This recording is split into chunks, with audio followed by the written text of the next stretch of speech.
Tengan el plumita a la mano.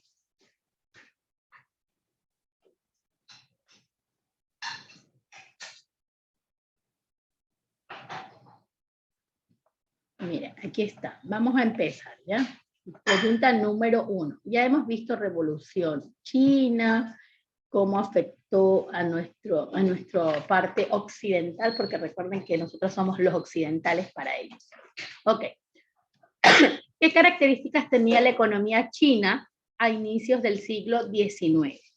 ¿En qué contrasta con la economía del mundo occidental en aquella época? En aquella época era todo el capital. Bueno, vamos a hablar. Entonces, escriba allí. China, número 1, fue y es un país tradicional, chicos. Tradicionalmente agrario y de dinastía durante milenios. Recién en inicios del siglo XIX, del siglo XX, es decir, en 1912, fue influenciada por el imperialismo europeo.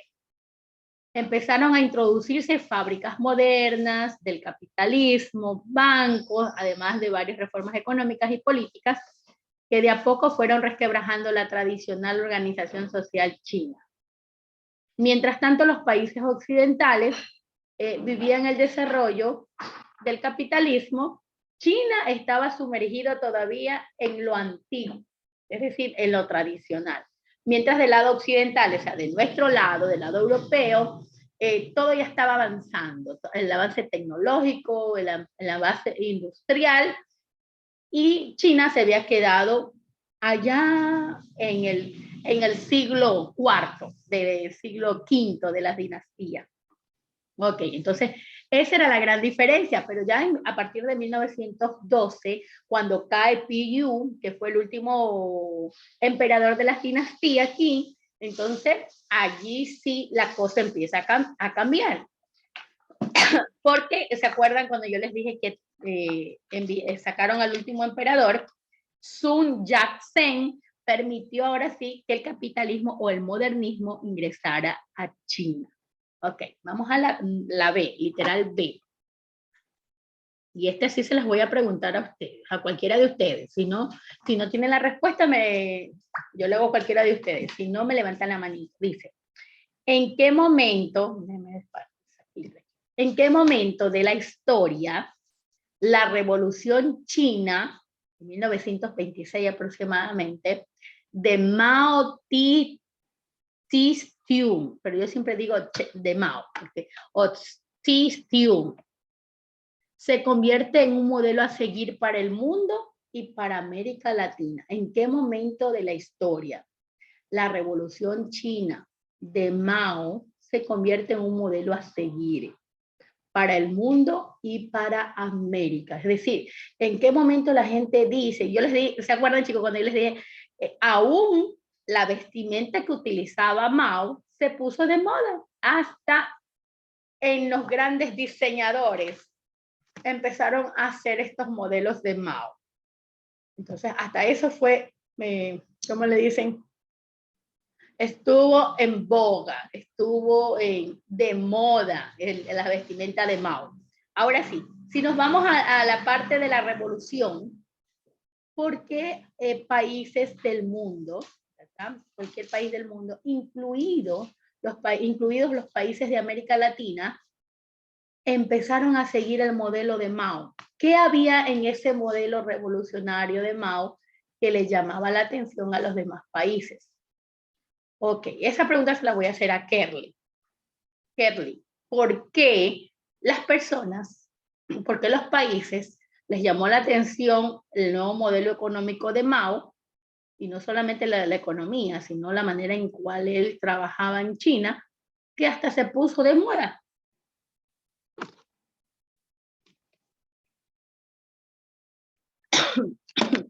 ¿Qué crees que se puso de moda?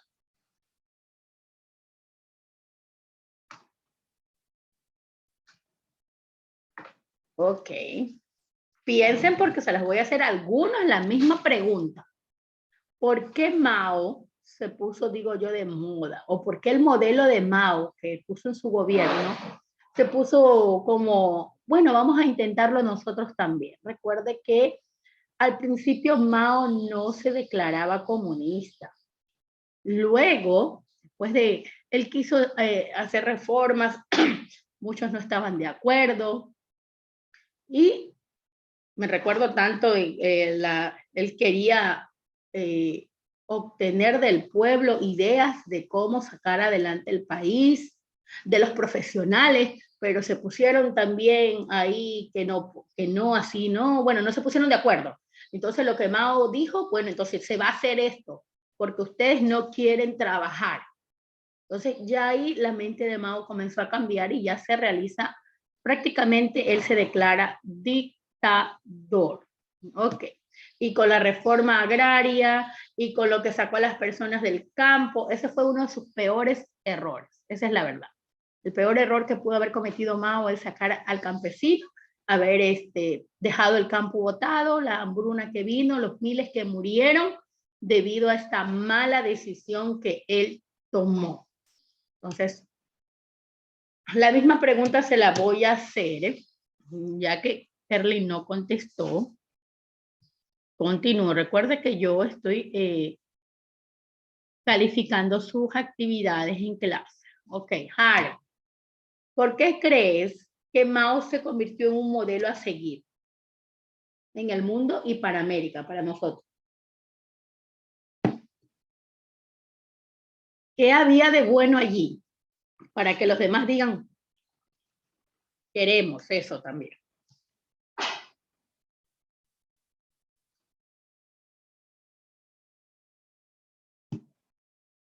Ay, hermana. A ver, vámonos a la historia, Harold. China estaba en la pobreza porque era un país campesino. Las dinastías se habían llevado todo, porque cuando son dinastías, ellos son los que tienen sus buenas casas, sus palacios, la buena comida, la gente trabaja para ellos. Las dinastías fueron miles de años, los cuales llevó al país a la debacle. Cuando entra también Europa y tienen el problema del opio, de que ellos querían, se hicieron dinero a costillas de los chinos, porque se los permitió también el Sun Yat-sen, aunque ingresó en bancos, ahí habían industrias, bueno, se comenzó a modernizar China, pero el favorecido era el extranjero, no eran las personas de China.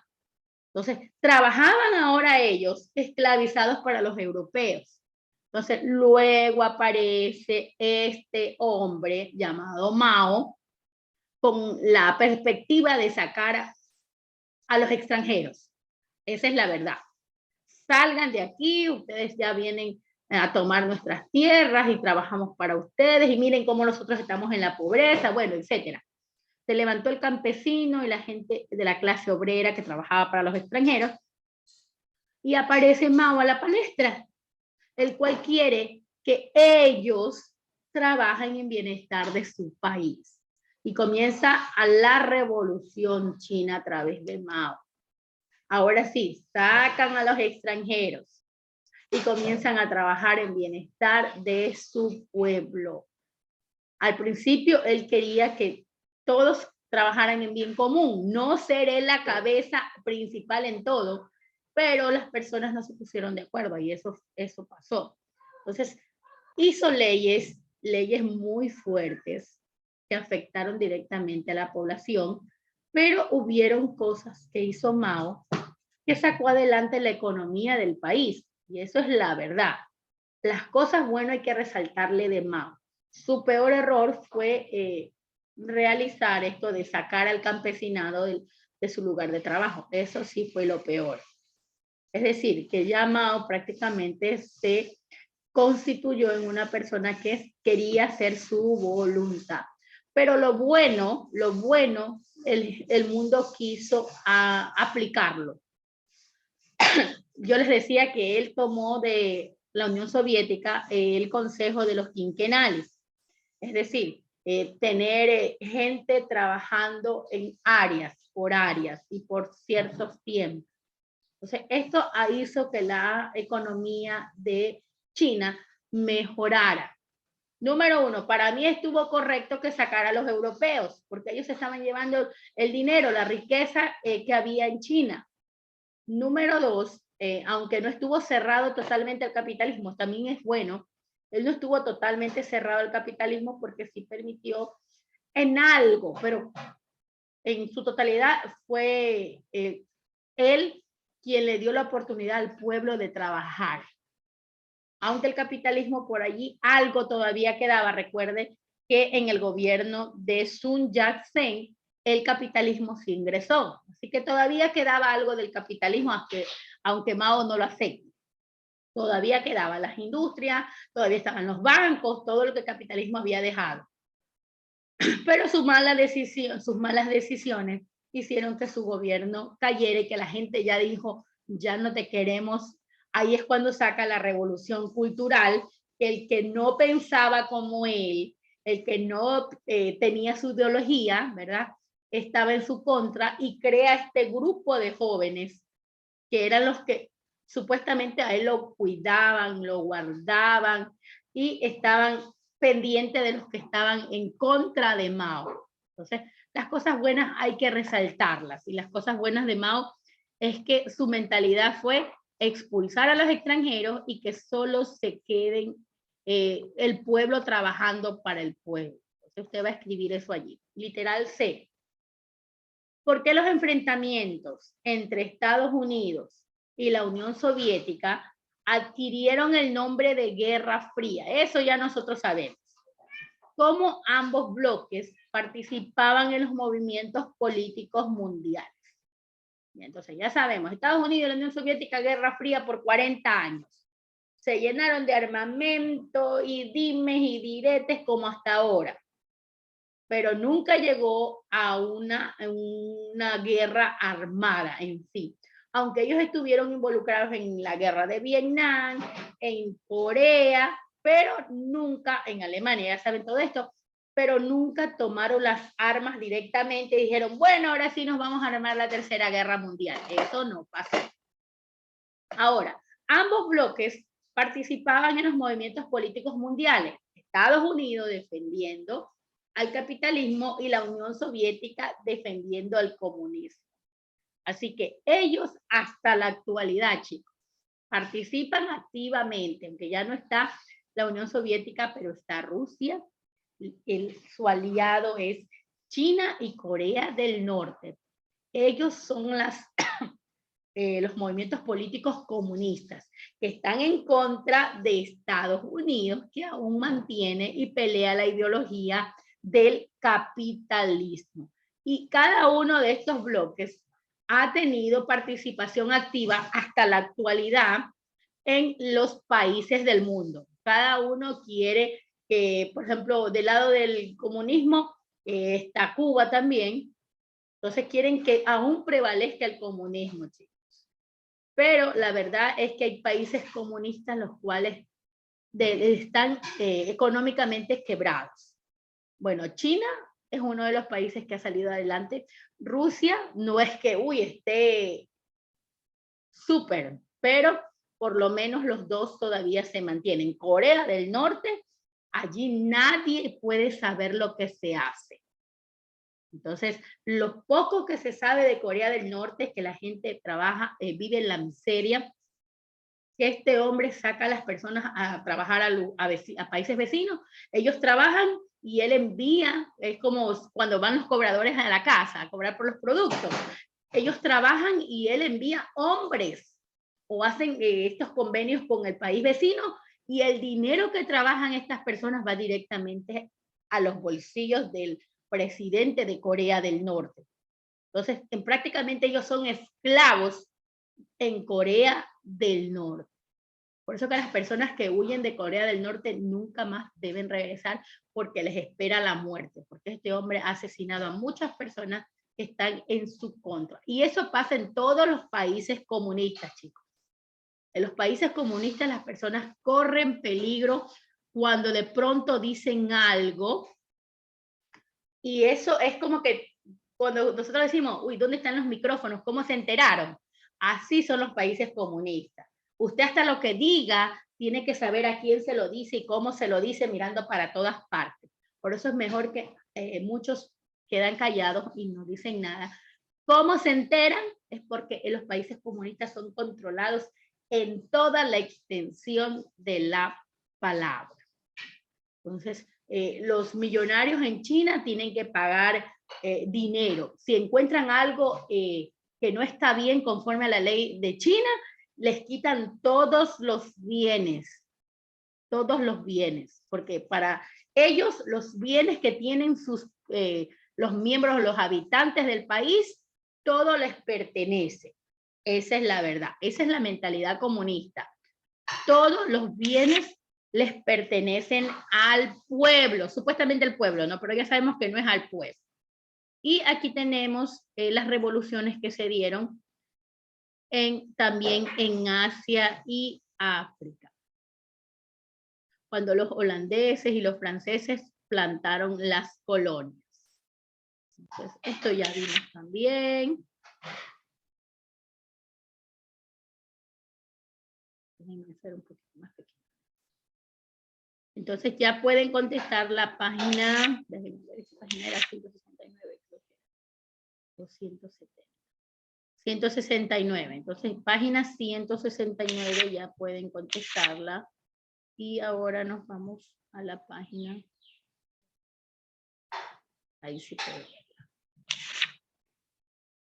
Vámonos a la página 174 y 175. Vamos a hacerlo un poco más grande. 174 y 175. Esto sí lo va a hacer usted.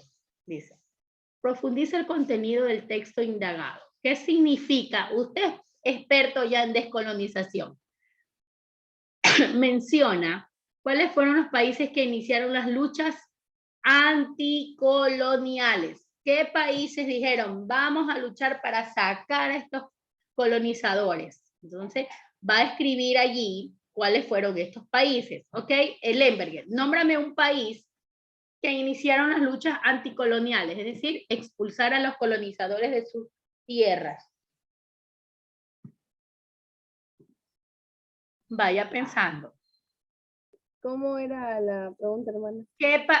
Menciona, en este caso escribe los países que iniciaron las luchas anticoloniales, es decir, los países que dijeron ya no queremos a los colonizadores, vamos a expulsarlos. Ya vimos algunos países de ellos.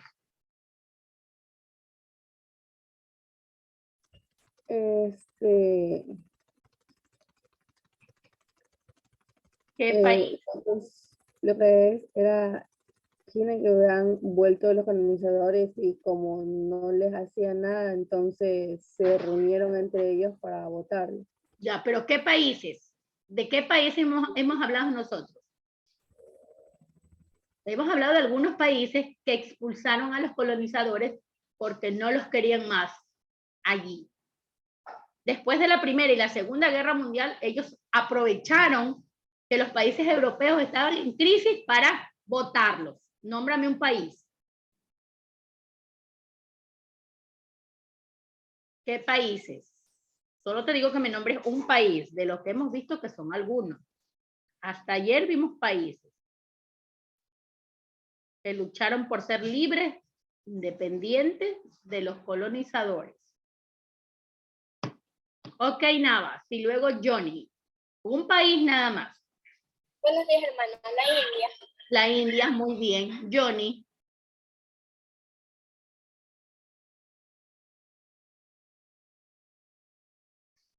Ustedes no estuvieron en la clase de ayer, no estuvieron en la clase del miércoles.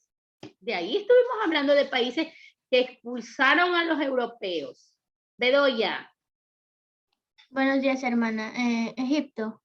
Egipto, muy bien. Hasta ahorita estamos nombrando uno. Piero, vas a tener falta conmigo por tener apagada tu cámara. Ok, continuamos. ¿Qué otros países? Piero, nómbrame un país que fue expulsado.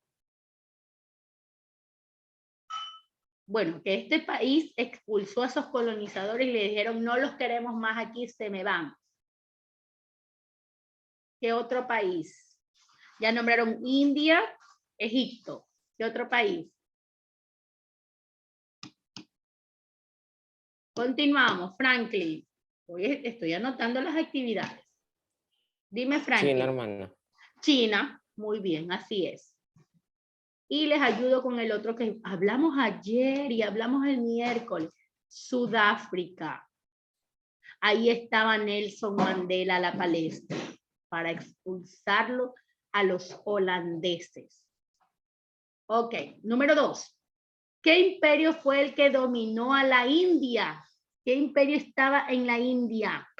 ¿Y cómo fue su proceso de descolonización? ¿Qué imperio estaba en la India? Es decir, había tomado la India. La pregunta es para Daniel Cruz. ¿Qué imperio fue el que dominó la India? Y el que tiene la respuesta puede levantar la manito. ¿Qué imperio fue el que dominó la India? ¿Y cómo fue el proceso de descolonización? Ok, Kerly. Hermana, los británicos. Muy bien. Los británicos, que estos habían cogido todos los países, por eso que eran la primera potencia. Los británicos. ¿Y cómo fue el proceso, Bianca? Fue en la India. Ahí tenemos a Gandhi. ¿Cómo fue el proceso para expulsarlos, para sacar a los británicos de la India? ¿Fue con armas? ¿Fue violento? ¿Cómo fue, Bianca Torres?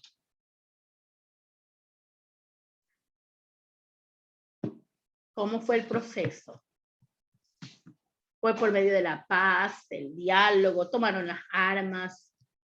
¿Comenzó una guerra civil? ¿Cómo fue el proceso?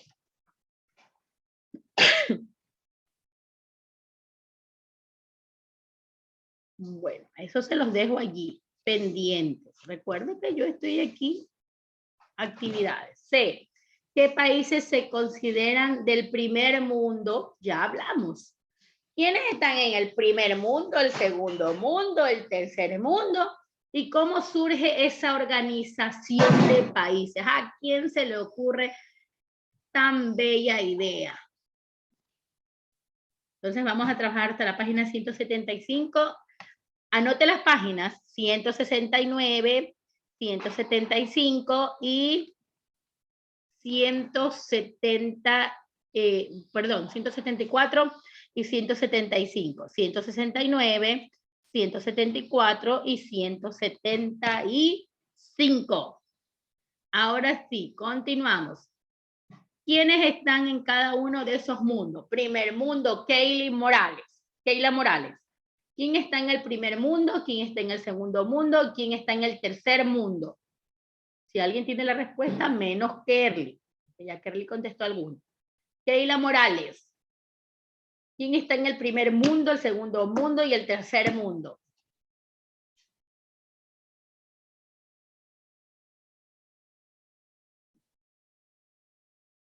Keila la 1. Keila las 2. Keila las 3. Ok, Emily Aquino. Dime, hija.